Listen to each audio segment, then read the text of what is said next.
Hi there, hi, good morning everybody. It's Liz Davis here. I am a nutritionist and gut health specialist. I help busy women fix their IBS problems, their bloating and painful digestion and all those other horrible symptoms that can really get in the way of day-to-day life. And I do this with gut testing and nutrition and dietary changes, etc., to hopefully get things working really well for you again. And today I was going to give you a quick rundown about salt, because it's one of those things we tend to worry about a little bit, because it's often talked about that we eat too much and it's really bad for us, etc., etc. So what is the proper kind of information about salt at the moment? Well, the thing is, salt, we need to eat some salt, but the problem is we can occasionally eat too much salt, and that's mostly where the problems arise from. So basically, salt contains two compounds, sodium and chloride, and we need these to maintain mainly the correct balance of fluid in the body.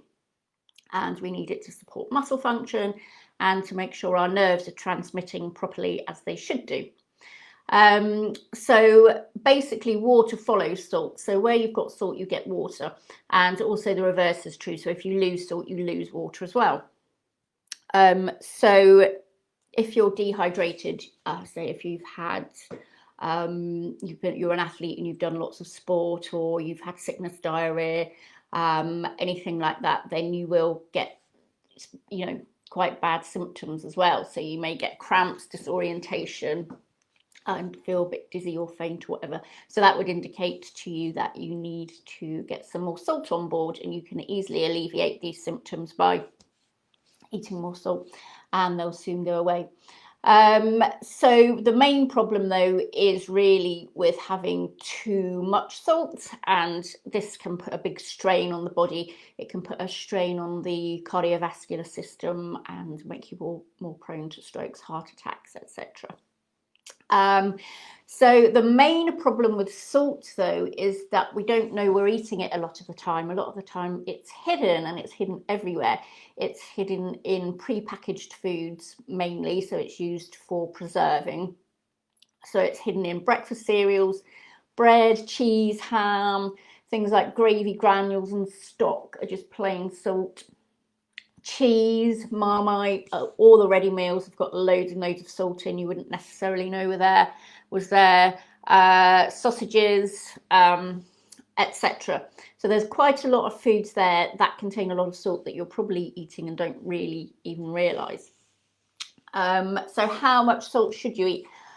Roughly, people need about 6 grams of salt a day, which is about 1 teaspoon. But that doesn't necessarily mean you can just go ahead and sprinkle a big teaspoon of salt on your food, because as you can see, you've probably already eaten quite a lot of salt already.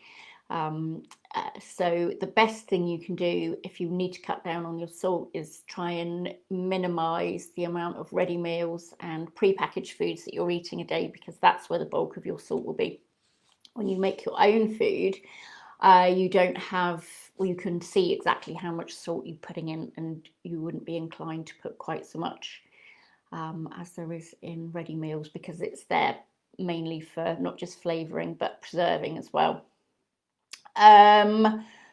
So yes, the other thing is with salt as well, is not all salt's created equal. So you've got your bog standard highly processed table salt, which isn't so great for you, sorry. And you've got some nice mineral rich salts like Himalayan pink salt and Celtic sea salt. Those are really fabulous for you because they have loads and loads of minerals still in them. Whereas with the highly processed salts, they've all been removed, so you haven't got any goodness in there. You've only got the bits that can be bad for you if you have too much. So yeah, use Himalayan pink salt and Celtic sea salt for your cooking, and don't use too much, and you should be fine. So if you are thinking, oh gosh, I eat too much salt, how can I cut down? The best thing to do is, so use your better quality salts.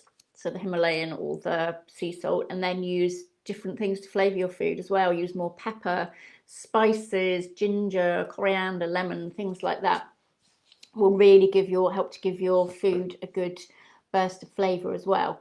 Because it can be a bit torturous to start with if you are cutting down on your salt because you think you're having a bit too much of it.